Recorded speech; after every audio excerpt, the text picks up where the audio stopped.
Tu hermana es la prioridad, fueron sus palabras exactas. Así que en mi humilde cena de cumpleaños, hice una pregunta sobre su ADN que hizo que toda la familia se derrumbara frente a mis ojos. Si aún no estás suscrito al canal, haz clic en el botón de suscripción y activa la campanita para no perderte ninguna de nuestras historias. Tu apoyo significa todo para nosotros. Si esta historia te parece interesante, déjale un like. También me encantaría saber de qué ciudad eres, déjanos el nombre de tu ciudad en los comentarios. Ahora, empecemos con la historia. El domingo olía a sopa de fideos y a mentiras. Era el olor de mi casa, una mezcla que se me había pegado al alma desde que tengo memoria. Estábamos sentados a la mesa, los cuatro, como cada fin de semana. Mi padre, Bruno, en la cabecera, con la mirada perdida en el periódico que ya había leído 2 veces. Mi madre, Elisa, frente a él, moviendo la comida en su plato con una elegancia estudiada, como si estuviera diseñando un plano en lugar de cenar. Y mi hermana, Renata, a mi lado, aunque en realidad estaba a kilómetros de distancia, perdida en el resplandor azul de su celular. Yo era la cuarta esquina de esa mesa, la que mantenía el equilibrio precario del silencio. Llevaba toda la semana ensayando la pregunta. La había repetido en mi cabeza mientras lavaba los platos en el restaurante, mientras caminaba de regreso a casa, mientras intentaba dormir. Parecía tan simple, tan normal. Cumpliría 18 años en 3 semanas. La mayoría de edad. En cualquier otra familia, sería motivo de celebración, o al menos, de una mención. Aquí, era un riesgo. Tomé un sorbo de agua. El vaso sudaba en mi mano. Mamá, papá, empecé, y mi voz sonó más débil de lo que pretendía. 3 pares de ojos se levantaron, aunque solo 2 me miraron directamente. Los de Renata seguían fijos en su pantalla, pero sus pulgares se detuvieron. Estaba escuchando. Solo quería preguntar, bueno, como ya casi cumplo los 18, si habían pensado en hacer algo. El silencio que siguió fue denso, pesado. Se podía cortar con un cuchillo. Mi padre carraspeó y volvió a mirar su periódico, una clara señal de que le pasaba la responsabilidad a mi madre. Elisa dejó sus cubiertos sobre el plato con un tintineo delicado, un sonido que siempre precedía a una sentencia. Se limpió las comisuras de los labios con la servilleta de tela, un gesto lento, calculado. Intercambió una mirada fugaz con mi padre, un telegrama silencioso que yo había aprendido a descifrar. Decía, encárgate tú. Finalmente, sus ojos, tan oscuros y fríos como el fondo de un pozo, se posaron en mí.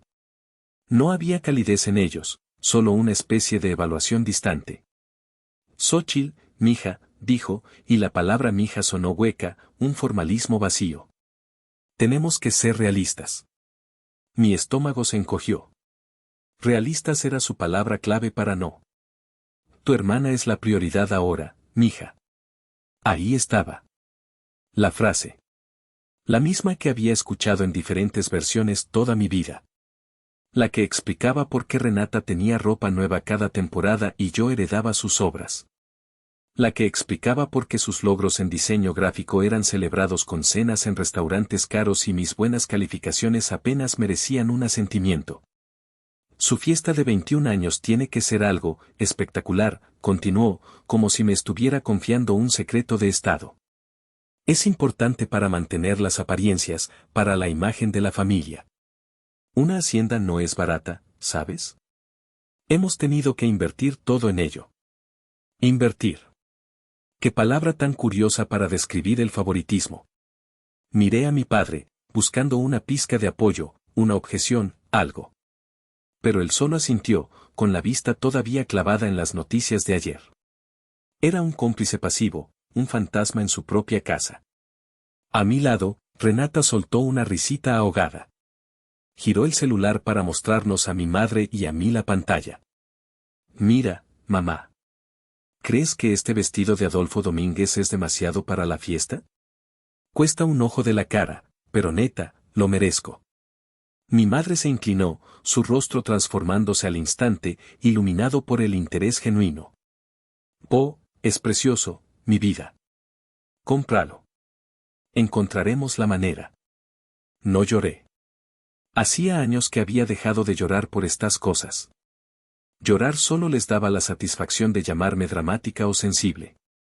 En lugar de lágrimas, sentí un frío extraño, una calma helada que me recorrió desde el pecho hasta la punta de los dedos. Era la calma de la resignación, la paz de saber que ya no había nada que esperar. Esa noche, en esa mesa que olía a fideos y a mentiras, algo dentro de mí, algo que había estado luchando por mantenerse a flote durante 18 años, finalmente se rindió y se hundió en el fondo. Mi habitación no era un santuario, era un almacén. Un almacén de muebles heredados, de ropa de segunda mano y, sobre todo, de promesas rotas. Debajo de mi cama, en una vieja caja de zapatos que alguna vez contuvo los tacones de Renata para una boda, guardaba las reliquias de mi museo personal del dolor. No las guardaba por masoquismo, sino como un recordatorio. Un recordatorio de que mi memoria no me fallaba, de que el trato desigual no era una invención de mi mente demasiado sensible. Esa noche, después de la cena, saqué la caja. El cartón estaba suave y desgastado por el tiempo. La abrí, y el olor a papel viejo y a tela guardada llenó el aire. Dentro, estaban las pruebas. La primera reliquia era una fotografía. Estaba un poco descolorida, con los bordes doblados. En ella, una versión de mí de 14 años sonreía con una mueca forzada, parada junto a un pastel de supermercado con 15 velas mal puestas. Llevaba un vestido sencillo, el que usaba para las Navidades. Era mi fiesta de quinceañera. O, mejor dicho, lo que la sustituyó. Recordaba la emoción que sentí cuando cumplí los 14. Durante 2 años, había visto a mis primas y amigas planear sus fiestas de 15 años. Había hojeado revistas con vestidos de tul y peinados elaborados. Había soñado con mi propio vals, con mi propio momento de princesa. La fiesta de Renata, 3 años antes, había sido legendaria. Un salón de lujo, un banquete para 200 personas, un grupo de música en vivo. Mis padres habían dicho que era una inversión en su futuro social. Cuando me acerqué a ellos, llena de recortes de revistas y de sueños, la respuesta fue un balde de agua fría. Xóchitl, la economía está muy mal, dijo mi padre, sin levantar la vista de sus cuentas. No podemos permitirnos un despilfarro así ahora mismo. Pero a Renata, empecé a decir. Tu hermana es diferente, me cortó mi madre. Su fiesta fue necesaria. Lo tuyo puede esperar. Te lo compensaremos después, cuando las cosas mejoren. Después nunca llegó. Las cosas nunca mejoraron, aunque sí mejoraron lo suficiente como para que Renata tuviera un viaje a la playa ese mismo verano. La compensación fue esa foto, esa sonrisa triste y un pastel que sabía a decepción. Guardé la foto no para recordar el dolor, sino para recordar la primera vez que entendí que las promesas de mis padres tenían fecha de caducidad. La segunda reliquia estaba envuelta en un paño. Era el cadáver de una laptop. Una vieja del que había sido de mi padre. Las teclas A y S estaban borradas, la batería duraba exactamente 15 minutos desconectada y el ventilador sonaba como un motor a punto de explotar. Fue mi compañera durante toda la preparatoria. Renata, para sus estudios de diseño gráfico, recibió la MacBook Pro más nueva en cuanto entró a la universidad. Era una herramienta indispensable para su carrera. Yo, que también necesitaba una computadora para hacer mis tareas, para investigar, para escribir, recibí la de él. No te quejes, que al menos tienes algo, me dijo mi padre cuando se la entregó. Un año después, la pobre máquina empezó a fallar catastróficamente. Se apagaba a media tarea, perdía documentos. Con todo el miedo del mundo, pedí una nueva. No una MacBook. Una simple, funcional. Mi madre me miró con esa expresión suya que mezclaba lástima y fastidio. Ay, Xóchitl. ¿De verdad la necesitas? ¿Para qué, si tú nomás trabajas de mesera? No tienes que ser tan caprichosa como tu hermana. La frase me golpeó como una bofetada. No era el hecho de negarme la computadora.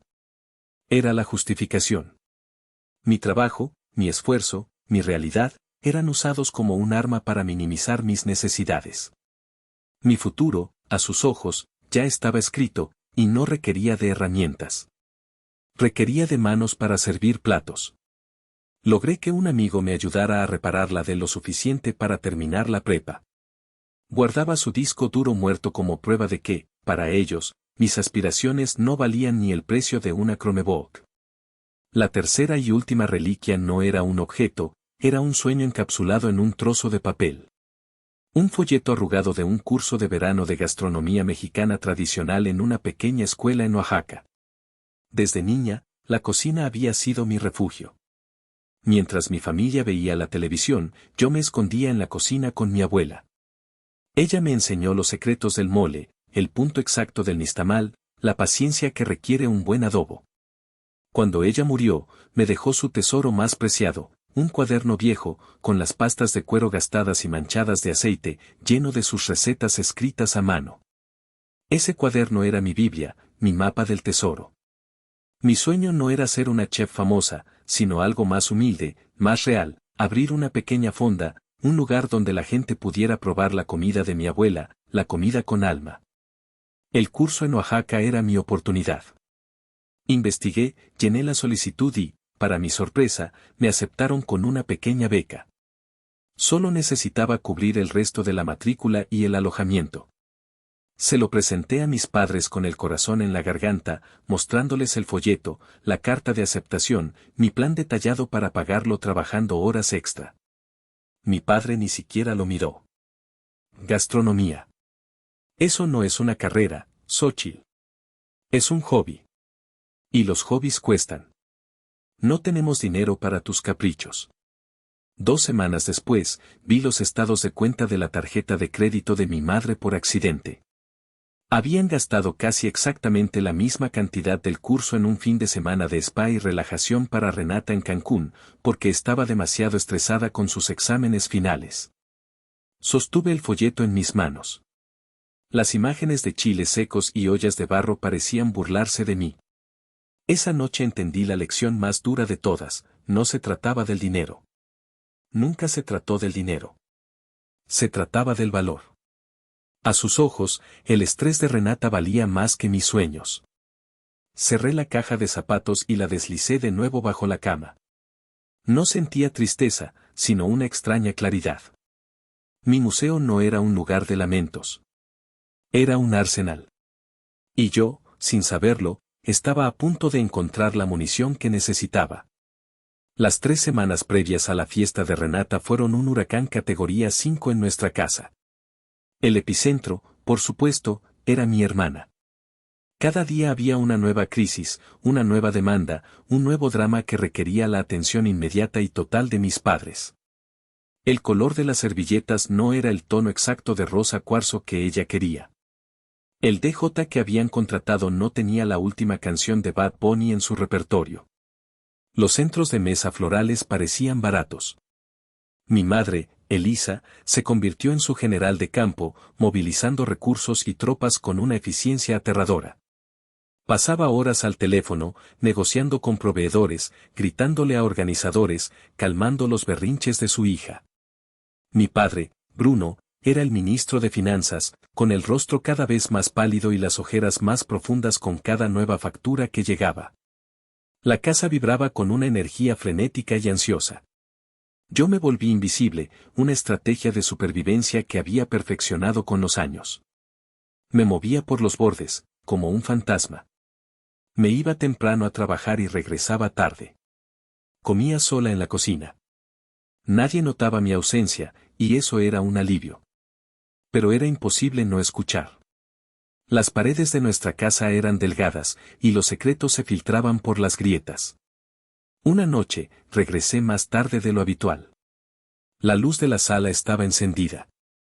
Me detuve en el pasillo al oír las voces de mis padres. No era una conversación, era una discusión, susurrada con una intensidad venenosa. Bruno, por favor, no empieces otra vez, decía mi madre, con la voz agotada.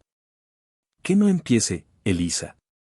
¿Viste la última factura del servicio de catering? Es una locura. Tuvimos que pedir otro préstamo. Otro. ¿Cómo vamos a pagar todo esto? lo pagaremos. Siempre lo hacemos. Ah, ¿sí? ¿Cómo? La voz de mi padre temblaba de una mezcla de ira y pánico. Ya nos gastamos todo. Todo. Elisa, ya nos gastamos los 300,000 pesos mexicanos que eran para la Universidad de Xóchitl. Mi corazón se detuvo. 300,000 pesos. Era una cifra abstracta, monumental. Era el dinero que mi abuela paterna había dejado específicamente para mi educación en su testamento. Un dinero que mis padres administraban. Un dinero que yo creía seguro, intocable. Mi única vía de escape. Me apoyé contra la pared, sintiendo que el suelo se movía bajo mis pies. La respuesta de mi madre fue lo que me rompió.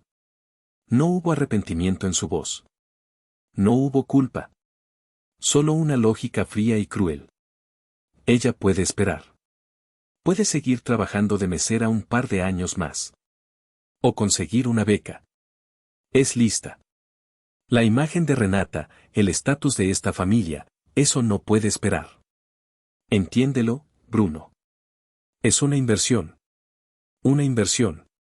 Estaban invirtiendo en la fachada de una vida perfecta, y la moneda de cambio era mi futuro. En ese momento, la resignación que había sentido en la cena se transformó en algo más duro, más afilado. Era una rabia fría, silenciosa. Comprendí que no solo era la hija no querida, la invisible. Era el sacrificio. Era el cordero que llevaban al altar para que su diosa, Renata, pudiera seguir brillando. Y supe, con una certeza que me heló la sangre, que no iba a dejar que me desollaran sin luchar. La hacienda en Cuernavaca parecía sacada de una telenovela. Muros de piedra cubiertos de bugambillas fucsias, un jardín perfectamente cuidado con una alberca iluminada de azul, y un salón principal con candelabros de cristal que colgaban del techo como diamantes congelados. El aire olía a flores, a perfume caro y a la desesperación financiera de mis padres. Fui obligada a ir, por supuesto. Tienes que estar ahí para apoyar a tu hermana, había decretado mi madre. Apoyar. Lo que realmente quería decir era que necesitaban una mesera extra no oficial. Llevaba un vestido sencillo, de color oscuro, uno que había comprado con mi propio dinero en una tienda de segunda mano. Era bonito, pero al lado de los vestidos de diseñador y los trajes a la medida de los invitados, me sentía como un gorrión en una parvada de pavos reales. Renata era, sin duda, la reina de la noche.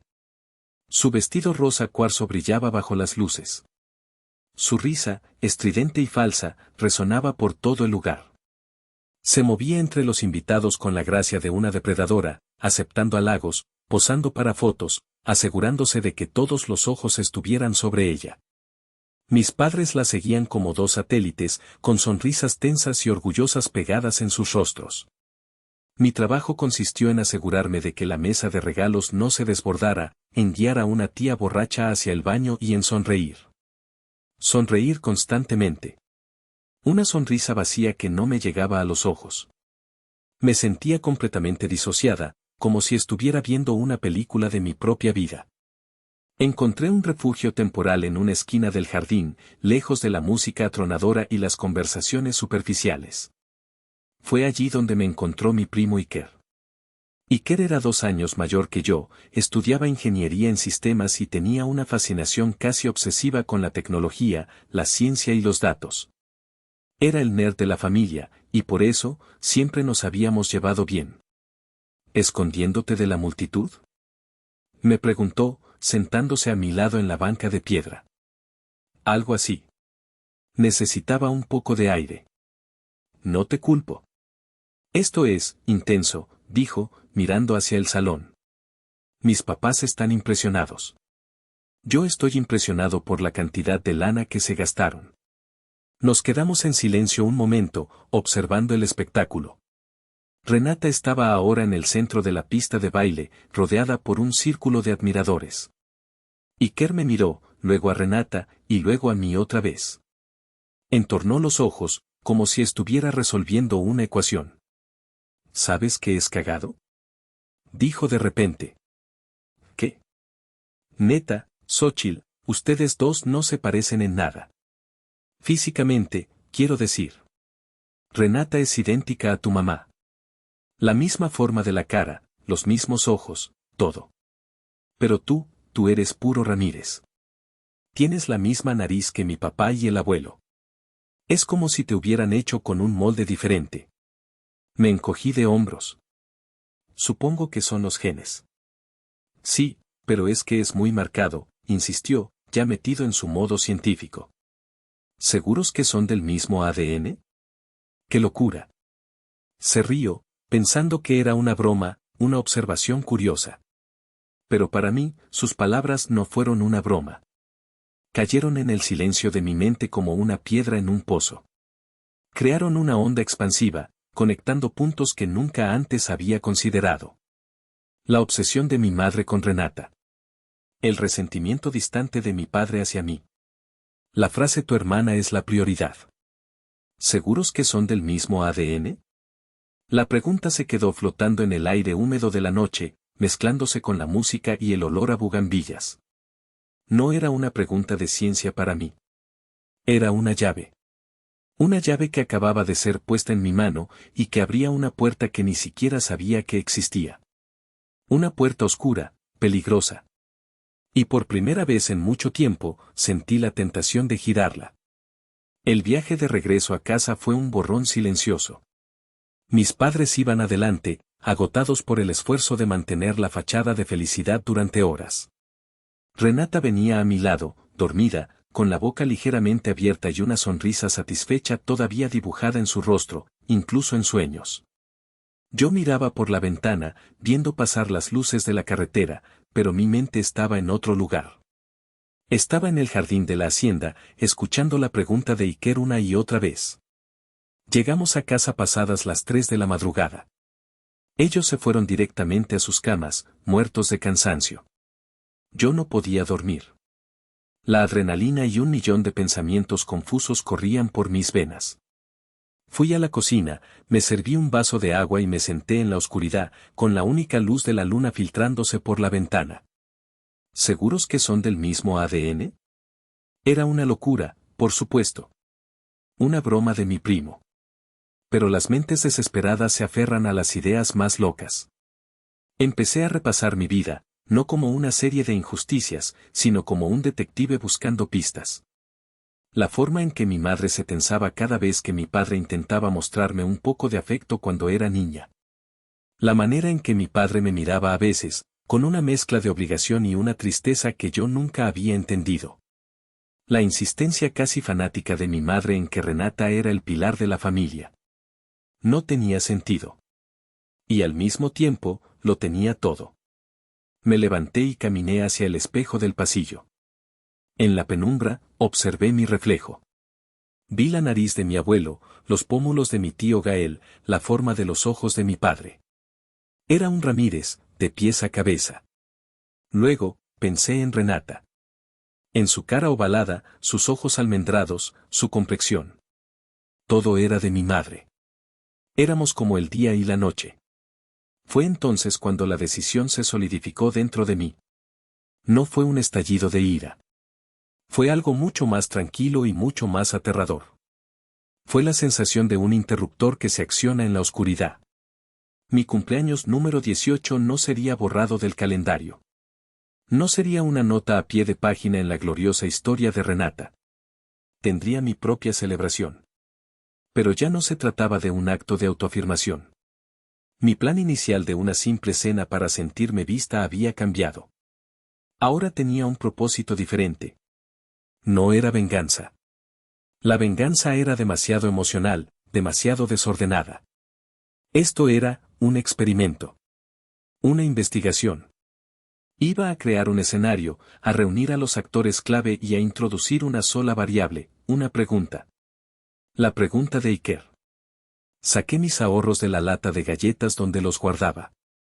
No era mucho, apenas unos cuantos miles de pesos que había juntado de las propinas, guardando cada moneda. Conté el dinero sobre la mesa de la cocina.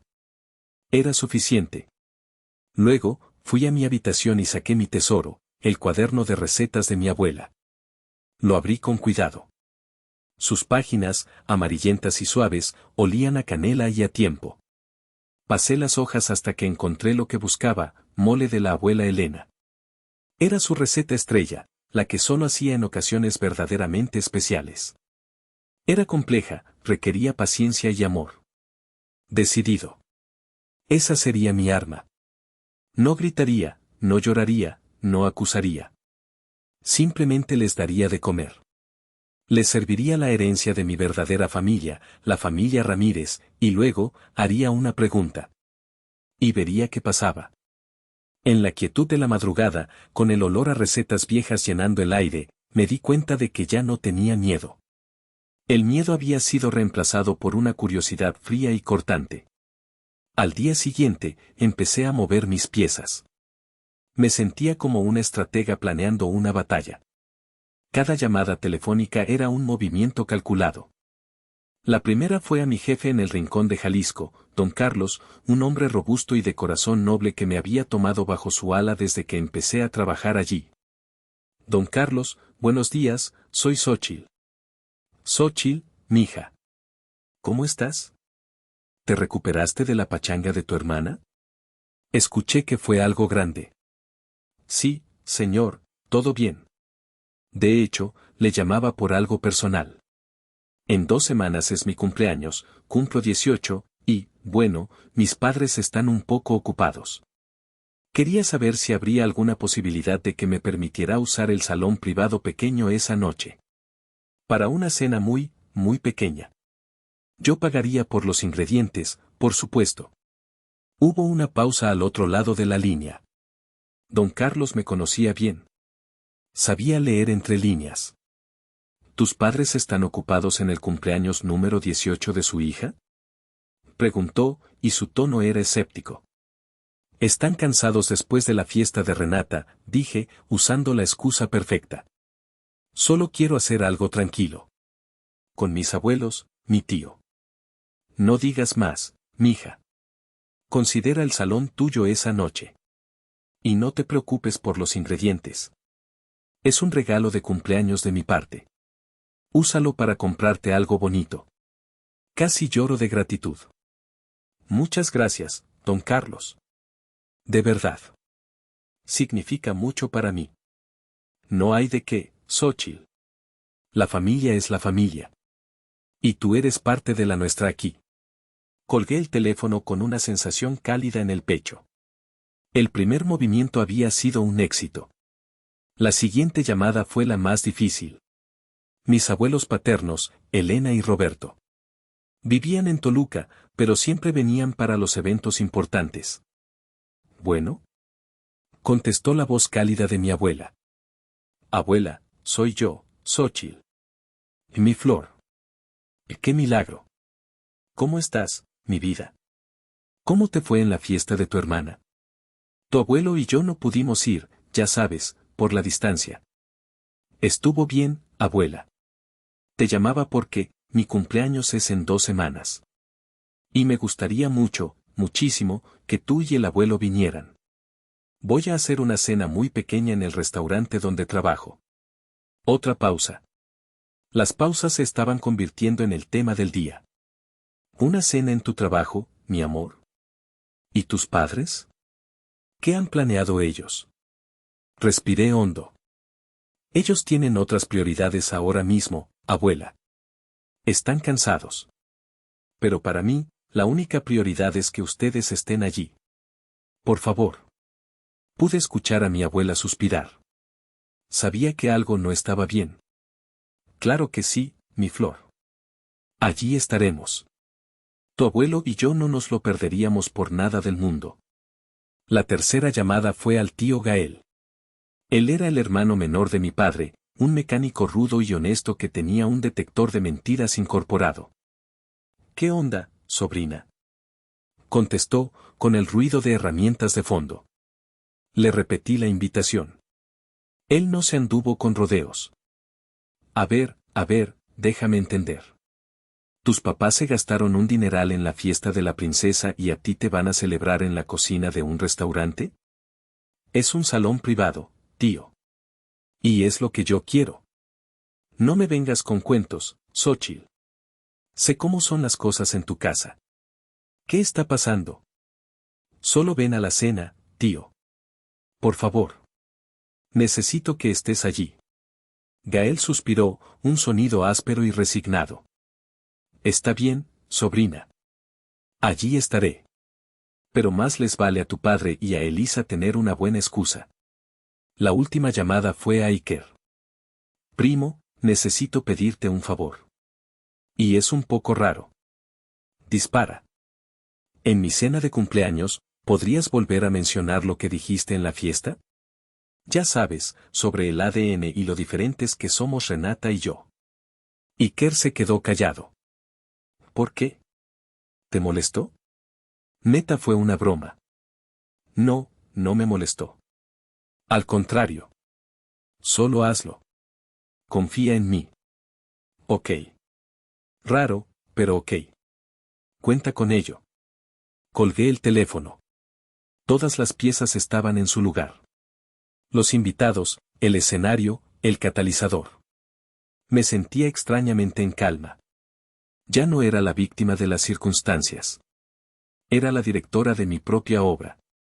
Una obra que solo podía terminar de dos maneras, con una simple aclaración que me haría parecer una tonta paranoica, o con la explosión que derrumbaría todo el teatro. Y estaba dispuesta a aceptar cualquiera de los dos resultados. La noche de mi cumpleaños llegó con una llovizna fría, de esa que parece lavar el mundo y dejarlo en silencio. El pequeño salón privado del Rincón de Jalisco era acogedor.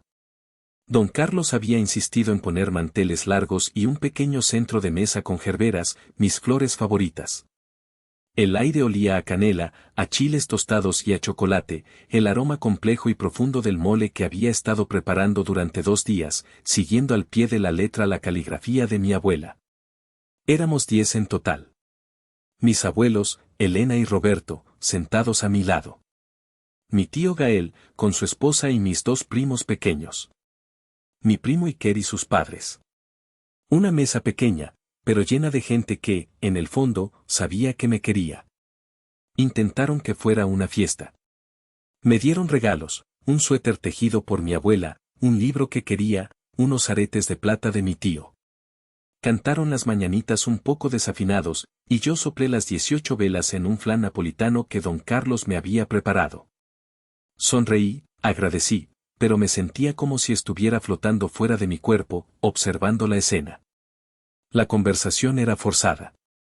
Todos evitaban el tema principal, el elefante en la habitación, la ausencia de mis padres y de Renata. Hablaban del clima, del fútbol, del trabajo. Pero la pregunta no formulada flotaba sobre la mesa. Finalmente, después del postre, mi abuelo Roberto, un hombre de pocas palabras pero de gran presencia, posó su mano sobre la mía. Su piel era áspera, la mano de un hombre que había trabajado toda su vida. Mija, todo está riquísimo. Eres una gran cocinera, como tu abuela, dijo, y su voz era suave. Estamos muy felices de estar aquí contigo, Xóchitl. Pero nos duele en el alma que tus padres no estén. ¿De verdad no pudieron venir? El momento había llegado. El silencio cayó sobre la mesa. Todos los ojos se giraron hacia mí. Sentí el pulso acelerado en mi garganta.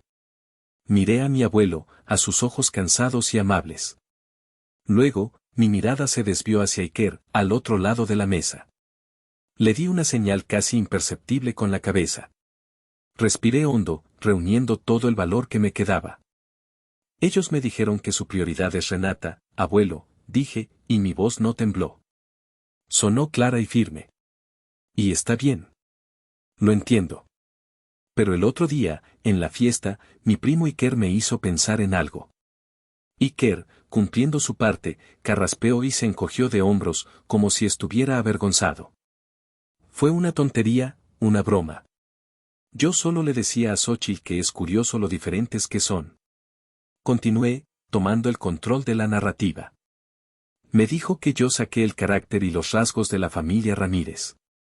Que me parezco a ti, abuelo, y al tío Gael. Pero Renata, ella es el vivo retrato de mi mamá. Y me quedé pensando, hice una pausa, dejando que las palabras colgaran en el aire. A veces me pregunto si esa prioridad de la que hablan es algo más profundo que el simple favoritismo. Algo, no sé, genético. La palabra genético cayó en la mesa con el peso de una piedra. Nadie se movió. Nadie respiró. Vi cómo mi abuela Elena llevaba una mano a su pecho, con los ojos muy abiertos. Vi cómo la cara de mi tío Gael se endurecía, sus nudillos blancos por la fuerza con que apretaba el mantel. Pero la reacción más reveladora fue la de mis abuelos. Se miraron el uno al otro, y en esa mirada no había sorpresa. Había algo más. Un miedo antiguo.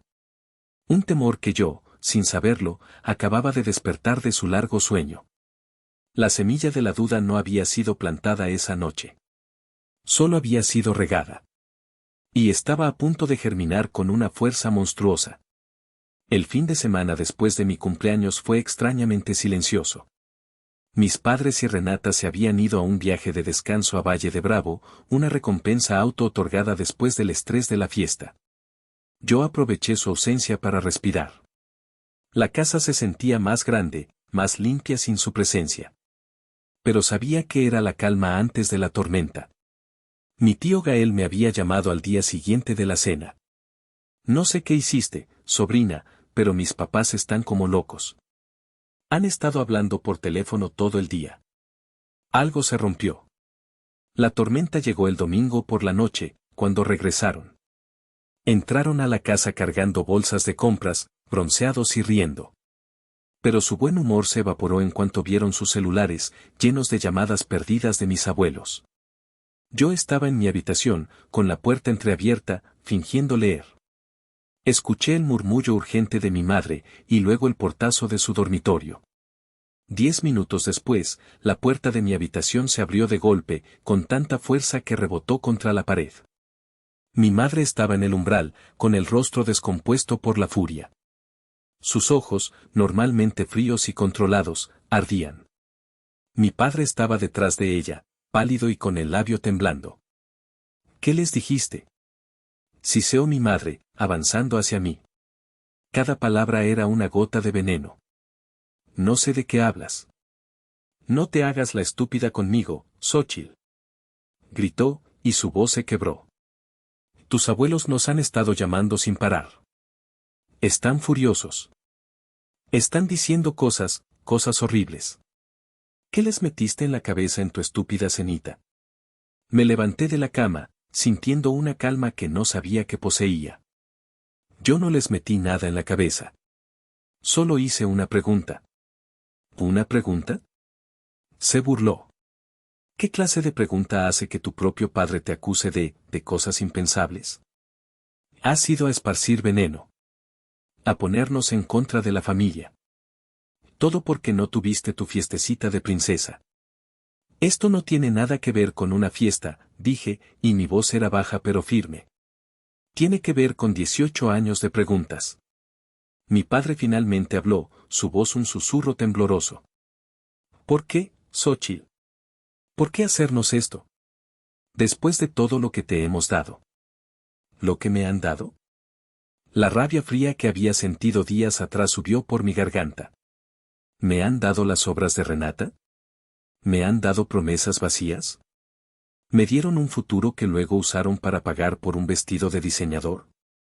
Elisa levantó la mano para abofetearme. Fue un reflejo, un impulso de su furia. Pero yo no me moví. La miré directamente a los ojos, desafiante. Su mano se detuvo en el aire, temblando. Eres una víbora, susurró, con la voz rota por la rabia. Una pequeña víbora malagradecida. Te acogimos, te criamos, y así es como nos pagas. Tratando de destruir a tu propia familia. Yo no estoy destruyendo nada, respondí, y la verdad de mis propias palabras me sorprendió. Solo encendí una luz en una habitación que ha estado a oscuras demasiado tiempo. Si lo que hay dentro es feo, no es mi culpa. Antes de que pudiera responder, saqué mi celular de mi bolsillo. Había estado grabando audio desde que entraron. Detuve la grabación y la guardé. No dije nada. No necesitaba hacerlo. La expresión de mi madre pasó de la furia al pánico puro. Entendió lo que había hecho. Entendió que ya no estaba jugando su juego. Se dio la vuelta y salió de mi habitación, seguida por mi padre. Pero antes de irse, él se giró y me miró. En sus ojos no vi rabia. Vi miedo. Y por primera vez, entendí que no me tenía miedo a mí. Le tenía miedo a la verdad.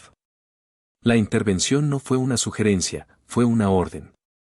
Mis abuelos llamaron el lunes por la mañana y dijeron, estaremos en su casa el sábado a las 5. Más les vale estar allí. Y trae a Gael. La voz de mi abuelo no admitía discusión.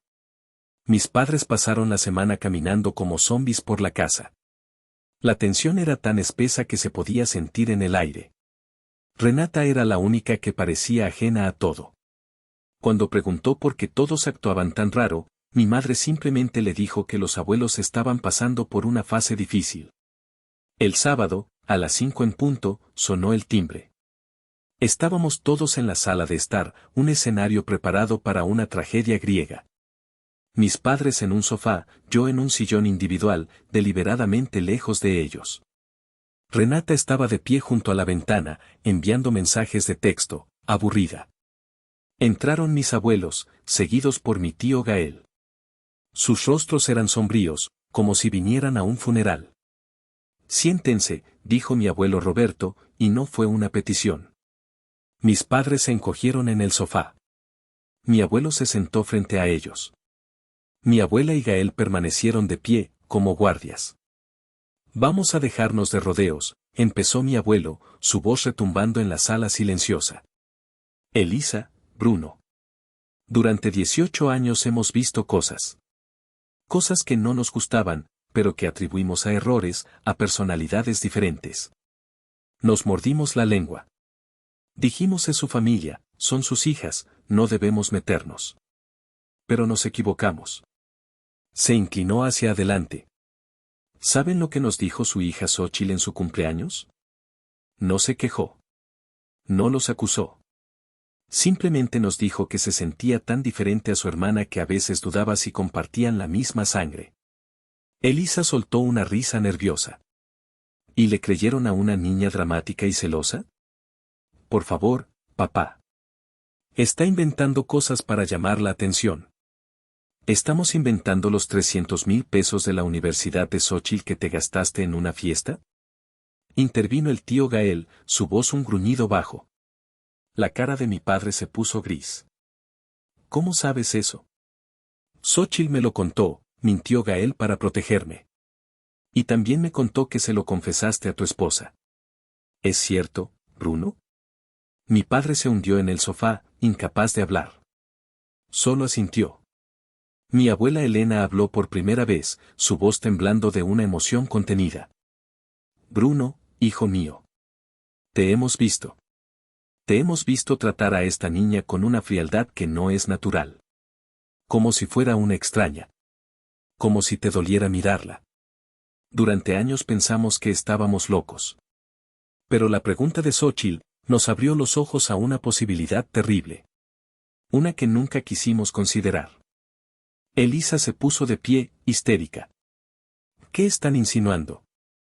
¿Que mi hija no es hija de mi esposo? Es monstruoso. Bruno, diles algo. Pero Bruno no podía decir nada. Estaba roto. Las lágrimas corrían por su rostro pálido. Miró a su padre, a su hermano, y luego a mí. No es ella, susurró, y su voz era apenas audible. Nunca fue ella. Todos se quedaron helados. ¿De qué hablas, Bruno? Preguntó mi abuelo, confundido. Y entonces, mi padre se quebró. Se cubrió la cara con las manos y empezó a sollozar, un sonido gutural, animal. Cuando Renata era una niña, dijo entre sollozos. Elisa. Elisa tuvo una aventura. Me enteré. Nos separamos un tiempo. Luego volvimos. Juró que había terminado. Pero cuando se embarazó de Xóchitl, yo no pude evitarlo. La duda. La duda me estaba matando. Pensé que Xóchitl, que ella era la prueba de la traición. Un jadeo colectivo llenó la habitación. Mi madre se quedó petrificada, con la boca abierta de horror. Le rogué que hiciéramos una prueba prenatal, continuó mi padre, con la voz ahogada. Se negó. Dijo que era un insulto. Así que tuve que esperar. Esperar 9 meses, viviendo en un infierno. Cuando Xochitl nació, hicimos la prueba en secreto. Y era mía. Era mi hija. Pero ya era demasiado tarde. El daño estaba hecho. Cada vez que la miraba, veía la traición, veía el rostro de otro hombre. Lo intenté, se los juro que lo intenté. Pero no pude. No pude quererla como a Renata. No pude. El silencio que siguió fue absoluto, pesado, lleno de la fealdad de una verdad que había estado pudriéndose durante 2 décadas. Había vivido toda mi vida siendo el castigo de un crimen que no cometí, un recordatorio viviente de la debilidad de mi padre y la traición de mi madre. En medio del silencio devastador, una voz se alzó, clara y llena de indignación. Era Renata. Se había dado la vuelta desde la ventana, con el celular todavía en la mano, y su rostro estaba rojo de furia. Pero su furia no era por la mentira, ni por el dolor de su padre, ni por el sufrimiento de su hermana. Era por ella. ¿Están escuchando lo que dicen?, espetó, mirando a mis abuelos y a mi tío. Están arruinando a nuestra familia por culpa de sus celos. Se acercó y se paró frente a mí, mirándome con un desprecio absoluto. Todo esto es tu culpa. Siempre has estado celosa de mí. Celosa de que mis padres me quieran más, de que yo tenga cosas bonitas, de que yo sea la que importa. Y ahora vienes con este cuento estúpido para intentar destruir lo único que nunca tendrás, el amor de ellos. Renata, cállate, dijo el tío Gael, con voz de advertencia. Pero ella no lo escuchó. Estaba en su propio mundo de grandiosidad herida. Se giró hacia mis padres, que seguían en estado de shock. Mamá, papá. ¿Van a dejar que les hablen así? ¿Que la crean a ella? Yo soy la prueba de que su matrimonio funciona. Yo soy la que los mantuvo unidos. Soy la hija legítima, la que siempre estuvo aquí. La palabra legítima resonó en la habitación. Era una bofetada directa para mí, pero también una afirmación de su propio estatus. En su mente retorcida, la confesión de nuestro padre no la debilitaba, la fortalecía. La convertía en el pilar, en el ancla, en la única verdad en un mar de dudas. No necesito que nadie dude de quién soy, continuó, con una arrogancia que era casi surrealista, dada la situación. Y se los voy a demostrar. A todos ustedes. Con movimientos rápidos y dramáticos, sacó su celular. Sus pulgares volaron sobre la pantalla. Para que se callen todos. Gritó, con la voz temblando de una emoción teatral. Voy a demostrar quién es la verdadera hija de esta familia. Pediré una prueba de ADN ahora mismo. Navegó por una página web, sus movimientos bruscos y llenos de una confianza desafiante.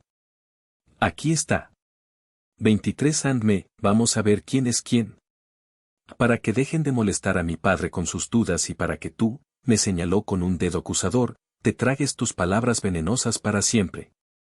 Mi madre intentó detenerla. Renata, mi amor, no es necesario. Sí, es necesario, mamá. La interrumpió Renata. Estoy harta de que esta mosca muerta intente arruinar mi vida. Y quiero que todos vean, con pruebas científicas, que yo soy la heredera de sangre de esta familia. La única que importa. Presionó el botón de comprar con un gesto triunfal.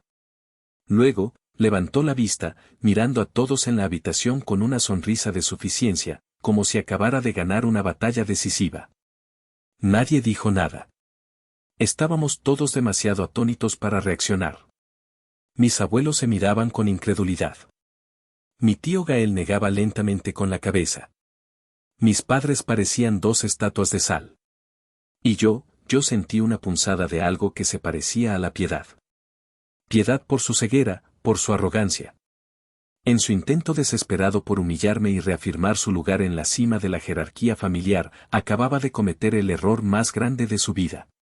Había apostado todo su reino en una sola jugada, sin darse cuenta de que las cartas ya estaban marcadas en su contra.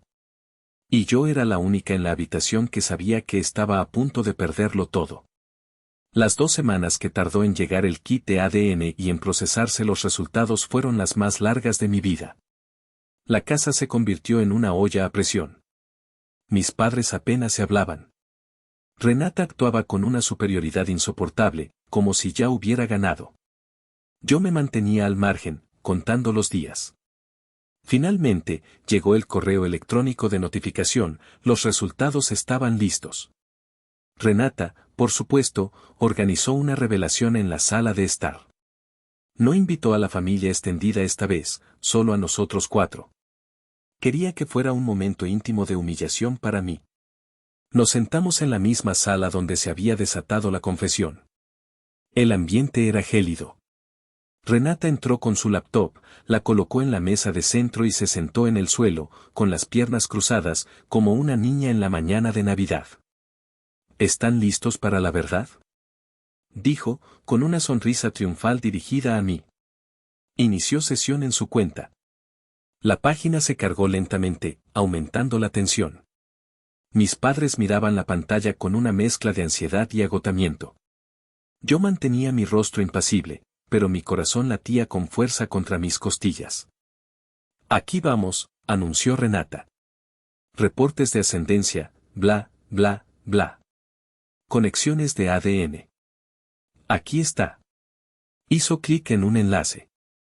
Apareció una lista de coincidencias genéticas.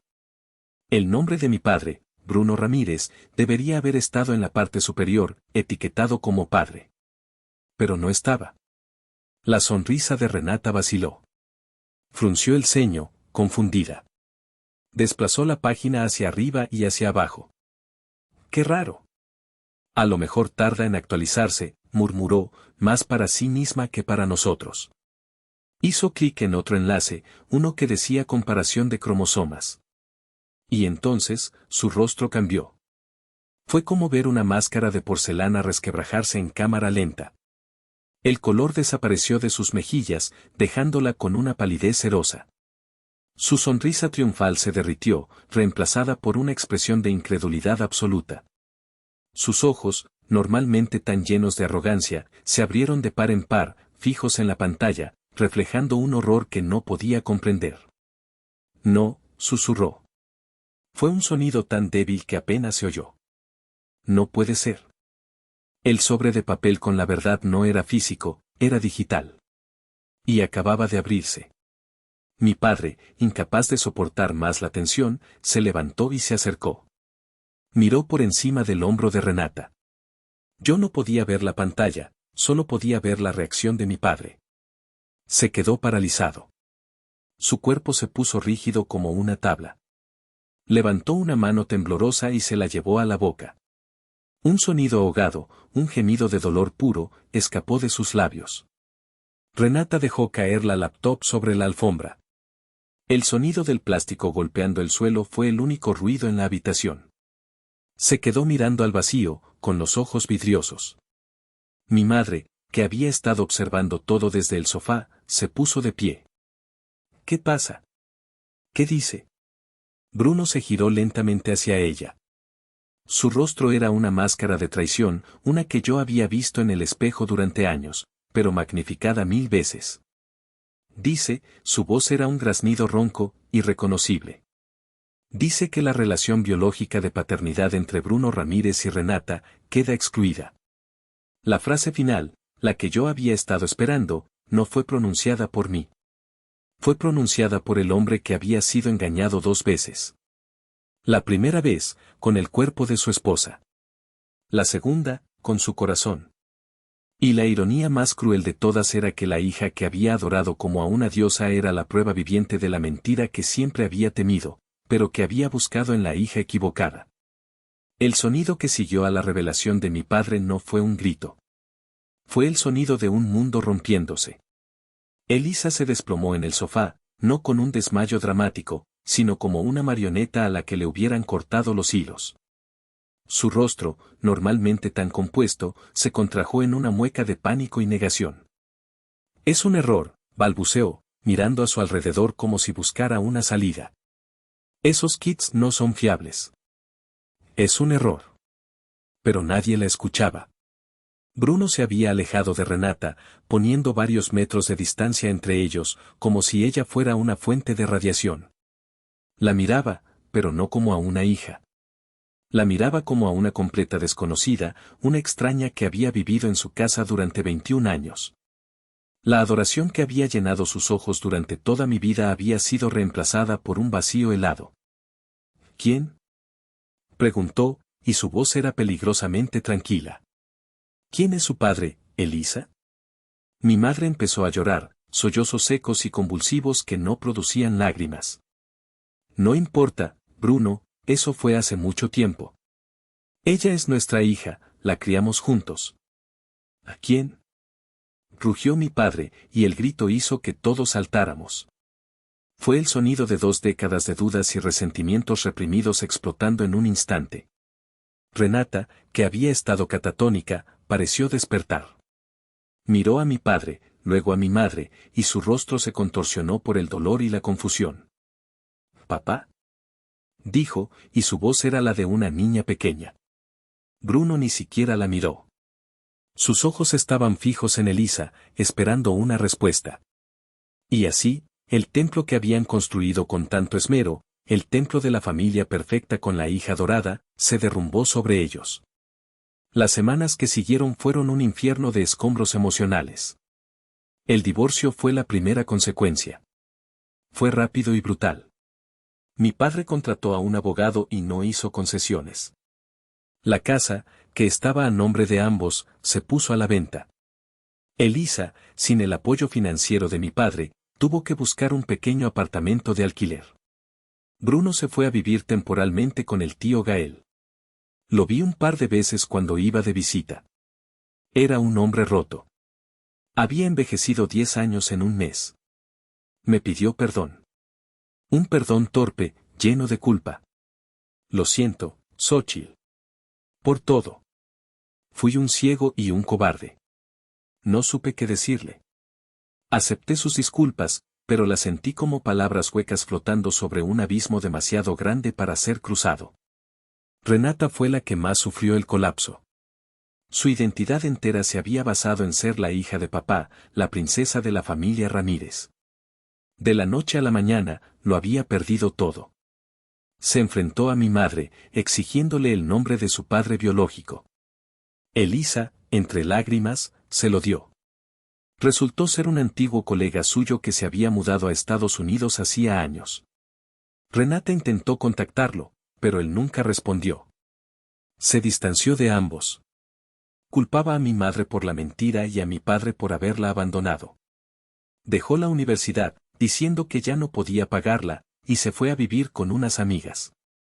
Su cuenta de Instagram, antes llena de fotos de fiestas y lujos, se quedó en silencio. El mundo perfecto que había proyectado se había hecho añicos. Elisa intentó acercarse a mí. Me llamó varias veces. Tenemos que hablar, Xóchitl. Somos madre e hija. No respondí. ¿Qué podíamos decirnos?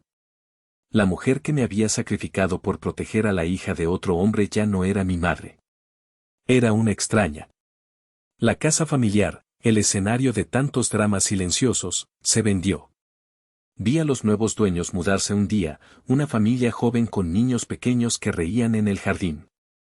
Sentí una punzada de tristeza, no por la familia que perdí, sino por la que nunca tuve. El templo se había derrumbado, y debajo de las ruinas, no quedaba nada que valiera la pena salvar.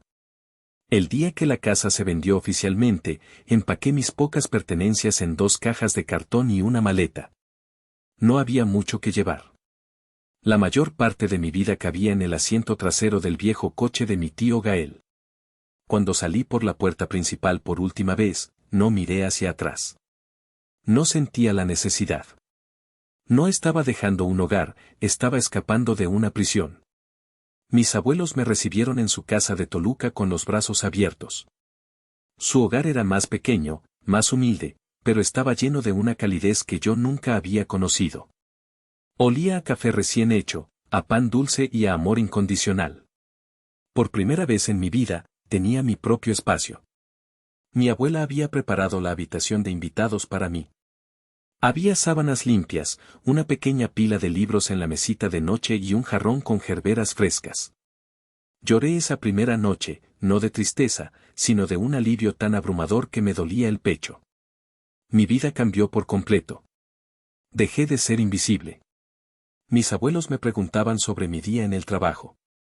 Se sentaban conmigo a la mesa y escuchaban mis historias. Mi abuela y yo pasábamos horas en la cocina, cocinando juntas con el viejo cuaderno de recetas. Ella me contaba historias de su juventud mientras amasábamos pan, y yo sentía que estaba recuperando una parte de mí misma que ni siquiera sabía que había perdido. Mi tío Gael se convirtió en la figura paterna que nunca tuve. Me enseñó a cambiar una llanta, a revisar el aceite del coche. Me llevaba a comer tacos los domingos y me daba consejos de vida, directos y sin adornos. La sangre no te hace familia, sobrina, me dijo un día. La lealtad, sí. Mis abuelos insistieron en abrir una nueva cuenta de ahorros para mi educación. Ese dinero era tuyo por derecho, y te lo vamos a reponer, dijo mi abuelo con una firmeza que no admitía discusión. Empecé a sentirme ligera. La pesada capa de tristeza y resentimiento que había llevado sobre mis hombros durante años comenzó a disiparse. Empecé a reír más. Empecé a soñar de nuevo. Me inscribí en un curso de administración de pequeños negocios en un colegio comunitario local. Mi sueño de tener una fonda ya no parecía tan lejano. Un día, mientras estaba sentada en el pequeño jardín trasero de mis abuelos, hojeando mi cuaderno de recetas, me di cuenta de que estaba en paz. La tormenta había pasado. Había arrasado con todo lo que conocía, pero en su lugar había dejado un terreno fértil. Un lugar donde, por primera vez, yo podía elegir qué plantar. Y decidí plantar flores. Han pasado 6 meses. Mi vida ahora tiene un ritmo tranquilo y predecible. Trabajo en un nuevo restaurante, uno más elegante donde estoy aprendiendo sobre gestión de cocina. Por las noches, estudio. Los fines de semana son para mis abuelos, para mi tío, para mis amigos. Para mí. A veces, el pasado intenta llamar a la puerta. Recibo mensajes de texto esporádicos de un número desconocido que sé que es de mi padre, llenos de disculpas torpes y frases sobre el tiempo que lo cura todo. Recibo notificaciones de que Renata ha visto mis historias de Instagram, aunque nunca comenta. De mi madre no he sabido nada. No respondo. No por odio, ni por rencor. Sino porque sus voces pertenecen a un mundo que ya no es el mío. Son ecos de una vida pasada. Borro los mensajes y sigo adelante. No siento placer en su destrucción. La caída de mi antigua familia no me trajo alegría, solo una profunda y agotadora tristeza por lo que pudo haber sido y nunca fue. Pero de esa tristeza, ha nacido una fuerza que no sabía que tenía. Hoy, mientras cierro mi cuaderno de recetas después de perfeccionar un nuevo platillo, pienso en todo lo que pasó. Pienso en esa cena, en esa pregunta que lo cambió todo. Ellos dicen que destruí a mi familia con una sola pregunta. Que fui yo quien prendió la mecha. Pero ahora me pregunto, y les pregunto a ustedes, ¿acaso una familia construida sobre una mentira tan profunda, sobre el dolor silencioso de una niña, merecía seguir existiendo? ¿Hice mal en hacer la pregunta que lo expuso todo? ¿O simplemente fui la que tuvo el valor de decir en voz alta lo que el silencio había estado gritando durante 18 años?